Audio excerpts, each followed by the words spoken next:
could contain innuendos, but you could interpret it any way, don't you think? In other words, how did you feel when you wrote it if you have a disturbed mind? One of the original members of the rock band Kiss, guitarist Ace Frehley, has a way. He was 74. Before the last recording was finished, he passed out in the middle of a soundproof studio. A few days later, his heart stopped beating, the ventilator was taken out, and a significant period in rock history came to an official end. I've had you for a long time. You're looking. The creator of Kiss's smoky guitar, Ace Frehley, died under strange circumstances, despite the explosive image that the world had been familiar with. The events of the past few days weren't just a coincidence. And now, at last, everything is known. After receiving critical care for almost 3 weeks, Ace passed away at Morristown Hospital in New Jersey. Prior to that, he had fallen multiple times that same day and was unconscious in his own studio. He was diagnosed with a brain hemorrhage, loss of consciousness at the time of hospitalization, necessitating the immediate deployment of a respiratory support equipment. From day one, the medical staff concluded that the prognosis was poor and the damage was extensive. Although it wasn't a quick fix, the health issues that had previously existed were taken into consideration when the entire tour was canceled in early October. Ace frequently lost concentration, moved slowly, and had notably sluggish responses during the most recent rehearsals. The final fall happened when Ace was getting ready to re-record a solo for an unreleased track in the Origins Valder 3 project. He lost his balance immediately after leaving the recording chair, struck his head on the edge of the equipment table, and collapsed on the spot. Every time Ace stepped on stage to prepare for a music check, we were nervous, a tour team sound technician confirmed. His condition worsened after 2 consecutive collisions within a few hours, and after the medical report concluded that the intracranial hemorrhage could not be treated surgically, all performances were canceled for October 6th. He was found unconscious and breathing weakly by an assistant, and the same day he had slipped again in the studio's bathroom after being helped up and still not fully recovered. After more than 6 months of treatment, Ace's family requested to cease all supportive interventions on October 16th. The family agreed to temporarily maintain life with a ventilator while monitoring brain responses, but the condition did not improve over the next 10 days. Blood pressure, heart rate, and respiration were all kept at minimal levels under the influence of the device, and all nerve reflexes were completely eliminated.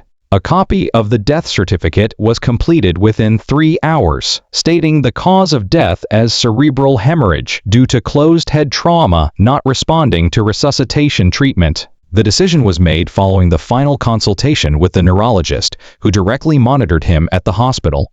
At 1742, the machine recorded a complete loss of brain activity and spontaneous respiration. Although the results of the subsequent work environment assessment revealed no physical abnormalities, Ace had not eaten for almost 24 hours prior to the fall, and had taken sleeping pills twice that day to calm his nerves, according to internal reports. On the night of September 25th, all equipment in the studio where the accident occurred was sealed off for technical inspection. In the final weeks of his life, Ace was forgetful, spoke repetitively, and frequently lost track of time, according to a former manager who had direct contact with Ace. Ace also reportedly refused a neurological screening test in early September, claiming that the fatigue was only temporary.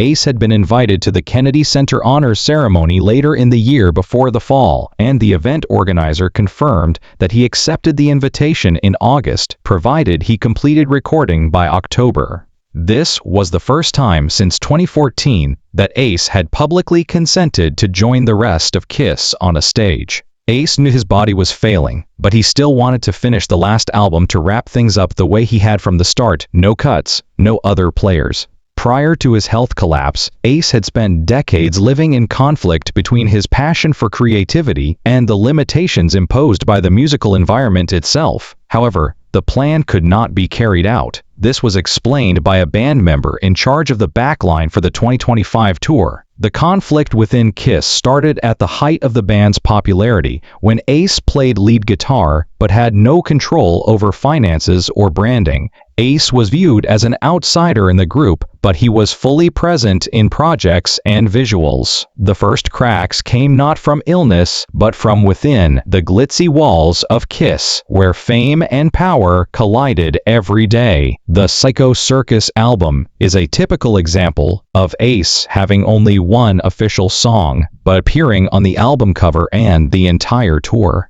Ace was unhappy with Paul and Gene's leadership of the band from the start and was frequently excluded from the song selection and composition process during many song discussions. This situation persisted for many years, and it was the first time that Ace left the band. The issue persisted after Ace left the group, with the remaining members of Kiss continuing to use the spaceman image he had made for his successor. Ace was adamantly against replacing staff while maintaining the logo that had been created by others, emphasizing in a 2011 interview that "I would never agree to let someone use my identity without changing anything. That's not respect, that's exploitation."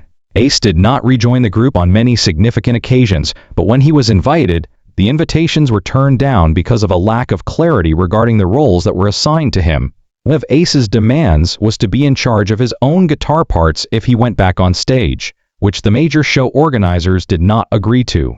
Many believed that any chance of a reunion was over when Kiss announced a farewell tour in 2023 without Ace's participation. Ace's personal feud with Gone became more public during this time, and he frequently expressed his displeasure at being labeled lazy or unprofessional in Gene's interviews. In a 2019 interview, Ace said, "If I were really lazy, I wouldn't have had a series of solo albums and solo tours for the past 20 years. Other part of the discord stemmed from musical direction. While Ace wanted to maintain the original rock style, the group had shifted to a more commercial direction in the late 70s. The arrangement, image choices, and marketing strategy no longer fit his musical philosophy. Ace once said, "They wanted Kiss to be a product. I wanted it to be a band." In his personal life, Ace also limited communication with former members except for rare occasions related to memorials or anniversary programs. For many years, he completely separated himself from the group's management, coordination, and scheduling. When asked about the possibility of collaborating again in the future, he always answered simply, "Not when everything is the same."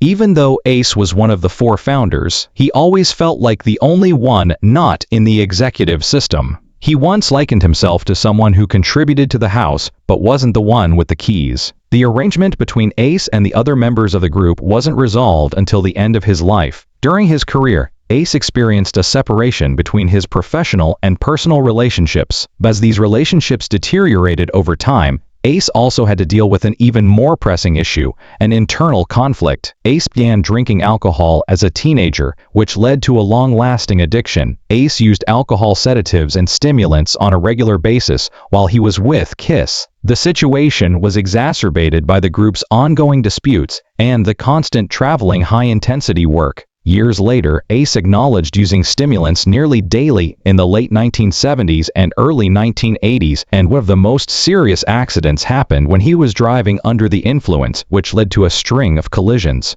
During treatment, Ace described feeling confused, nervous, and uncontrollable. Ace had chronic insomnia at the time and had taken sleeping pills in excess to keep up with his work schedule, and his mental state had been unstable for a long time. The incident compelled him to go through mandatory treatment and cancel multiple performance plans. Some colleagues described him as having abrupt mood swings, sometimes being very alert, but also forgetting how a meeting went. These manifestations gradually affected his working style and made many partners reluctant to work with him in the long run. He was frequently agitated, had trouble focusing, and displayed clear signs of depression. Despite leaving Kiss in 2002, Ace's physical and mental health remained unstable, and he continued to slow down and withdraw from major projects into the early 2000s. Ace was largely absent from public events and canceled many solo shows during this time. However, a significant turning point occurred in 2006 when his daughter Monique asked him directly to cut off all contact with anyone around him who regularly uses drugs. Ace declared that he had entirely stopped drinking after weeks of conflict, saying in a letter, "I destroyed almost everything I had, but I couldn't let it take my only daughter." Ace also promised to take part in a supervised detox program. However, AC's health was still severely impacted by the after-effects of years of amphetamine use. He experienced issues with his joints, nervous system, and kidneys. His personal physicians cautioned that his short-term memory was deteriorating and that his reflexes were slower than others of his age. This had direct impact on his stage performance, particularly on lengthy and intricate solos. Ace's personal life was rather discreet throughout the last years of his life. He remained close to his daughter and a select group of reliable friends, never getting married again. He was able to save his sanity thanks to his new way of living, but it also kept him away from a lot of the entertainment industry. He continued to be involved in the music industry, but he was no longer the main topic of discussion. The repercussions of the past were not eliminated by the change in lifestyle. Ace had to take joint support medicine, perform stretching exercises, and focus each time he took the stage to prevent blunders. He only performed for a set amount of time, and his performances were condensed and simplified. His physical state at the time made it hard for him to do a lengthy tour. Ace was still fighting a protracted series of silent skirmishes that he had to face every day, even if he was no longer involved in public conflicts as he once was. Ace, however, carried on working as though nothing had happened when his health reached its breaking point. During that time, he also made it apparent that he was determined to finish one final musical endeavor before time ran out. The last spark, Ace's long-awaited comeback with the release of his album Anomaly, marked the beginning of the last phase of his career. This was the first product that signaled the start of working autonomously, managing every aspect of mixing and production. Ace then proceeded to release 10,000 Volts, Volana 1 Origins, Space Invader Origins, and Vulster 2. Every project has a unique touch, from the presentation to the gameplay. Ace decided to produce music on a modest scale, emphasizing quality and personal identity after becoming independent of a vast staff. During this time, the music was more meticulously polished while yet having the essence of traditional rock. Ace focused on every little element in the melody, guitar sections, and harmonies. The new songs were more focused on his own feelings and what he thought was the ideal sound rather than appealing to a broad audience. "I don't chase charts," he once revealed during a recording session. He released 10,000 Volts, which was regarded as one of his final significant attempts. "I just need the right sound I want to hear." However, he persisted in attending all recording sessions, editing, and providing arrangement consultation despite his deteriorating health. Despite the recommendation to cut down on recording time, he did not substitute a different performer for any lead guitar parts. Ace worked quickly to finish the record since he wanted it out by the end of 2024. During this time, the tour itinerary was also drastically reduced. Ace only decided to show up at significant occasions or well-known venues. He focused on short shows with appropriate technical settings and turned down requests to play for extended periods of time. Attendees of the 10,000 Volts album tour attested to Ace's continued practice of inspecting his own gear prior to every show rather than fully turning it over to technicians. Ace spent time re-editing old demos, including unreleased songs from the past 10 years, in addition to producing new products.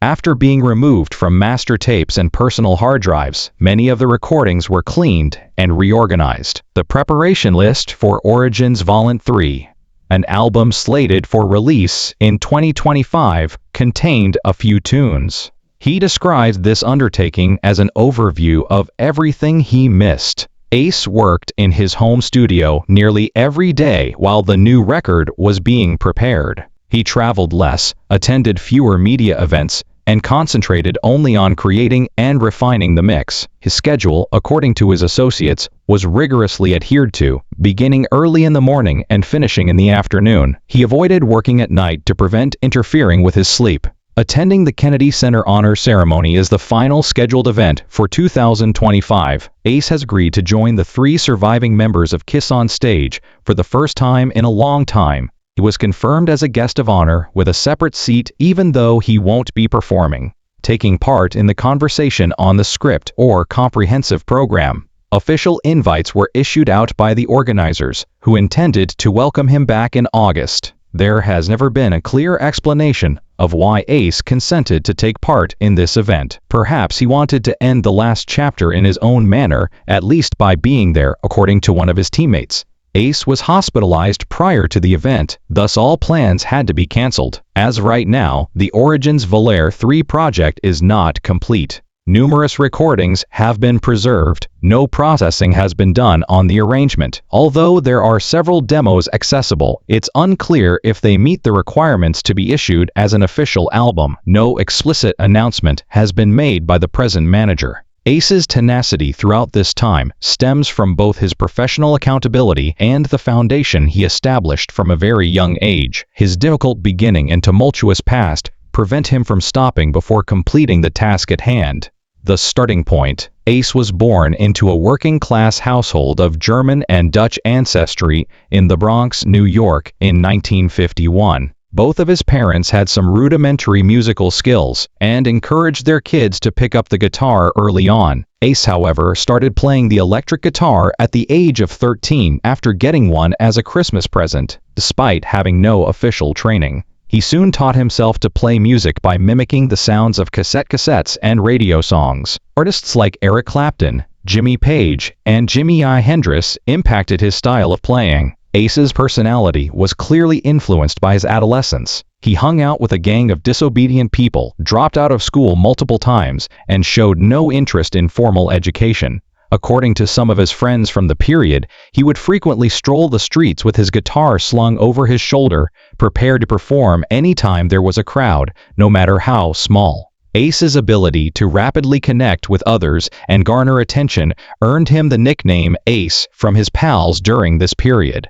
Ace played in numerous local bands ranging from progressive to hard rock before joining Kiss.